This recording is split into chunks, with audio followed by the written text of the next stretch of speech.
future are colliding. Only Kronika has such power. I intend to restart history.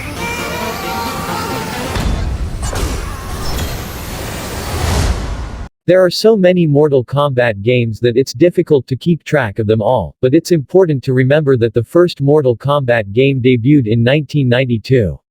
Many sequels, prequels, and spin-off titles were released during that time period, with many of them adding new characters to the Mortal Kombat roster. Mortal Kombat 11 is a massive game in terms of content. Aside from the story mode, towers, and PvP, the developers have also included the Crypt, a clever way to keep players entertained even after they've had their fill of fighting, but we'll get to that later. Mortal Kombat 11's story arc spans 27 years of development, but with a twist. NetherRealm had the brilliant idea of reuniting the main casts of some of the most important Mortal Kombat games, as well as their younger counterparts.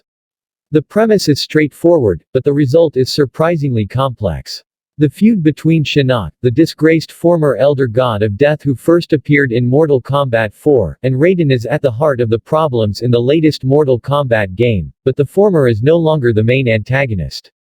The goddess Kronika, also known as the Keeper of Time, is attempting to rewrite history and usher in a new era in which only those who join her will survive. Over the course of 5 or 6 hours, the NetherRealm team is attempting to piece together a cosmic plot in which iconic heroes will face younger versions of themselves.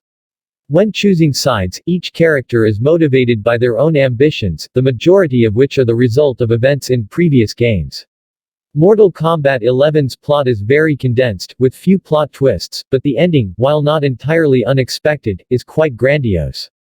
The story is divided into chapters that follow the actions of two characters and their interactions with their anti-hero counterparts, who may or may not be younger versions of themselves. The various factions in the Earthrealm, Outworld, and Netherrealm, as well as their armies, play an important role in Mortal Kombat 11. The side that is able to enlist the most of these factions will clearly have an advantage in the final battle. You'll work towards that goal by attempting to sabotage the enemy while gaining new allies from unexpected places. You'll be able to select your character multiple times throughout the game, but you won't be able to play the entire roster of 25 playable characters available at launch. You'll be fighting both younger and revenant versions of various characters, including, but not limited to, Liu Kang and Kitana. The entire plot is a trip down memory lane for die-hard fans, but I'm sure it won't make much sense to newcomers to the series. Overall, Mortal Kombat 11 delivers a short but condensed story experience that meets expectations. Mortal Kombat 11 is a massive game, but it all starts with a tutorial. Depending on your familiarity with the Mortal Kombat universe, you may want to complete them not only to reacquaint yourself with the controls, but also to earn some rewards. After completing the story, you have 3 main options: play online against other players, visit Towers of Time, or explore the Crypt. In Mortal Kombat 11, almost everything you do rewards coins, the game's main currency, but there are 2 other types of currency that are equally important: soul fragments and hearts. The former are obtained by winning a match in any game mode, whereas the latter are obtained by killing an opponent with a fatality or brutality.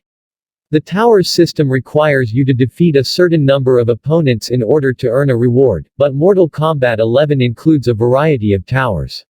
There are summoned towers, for example, where you must defeat a certain number of enemies in a certain amount of time. You'll need specific keys to unlock these towers, but the rewards are far superior to those offered by normal towers. The Crypt is an entirely new mode in which you will explore the Shang Tsung Island in third person, opening loot chests and solving puzzles that either award more currency or various customization items or consumables that can be used in towers. Each chest in the Crypt requires a certain number of coins to open, which you obtain by completing towers. It's a fun loop that will keep players entertained for a long time, and the loot you find can be used to customize your roster. Except for consumables, which can be used to help you conquer the more difficult tower fights, all of the gear found in these loot chests is purely cosmetic.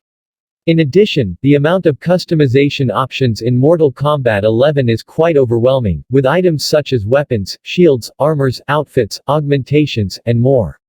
Mortal Kombat 11 introduces 2 new combat mechanics: crushing blows and fatal blows. The former are more akin to brutalities in the previous game and can be triggered when certain requirements are met, whereas the latter are some sort of ultimate powers that can only be used once per fight when your total HP drops below 30%. Fatal blows are extremely powerful attacks that can be blocked just like any other. If this occurs, you will have to wait for a short period of time before it becomes available again. I have no doubt that Mortal Kombat 11 is the best game in the series in terms of battle flow thanks to the incredibly deep combat mechanics, customization options, and addictive extra activities. Not to mention that the game redefines the terms bloody and gore.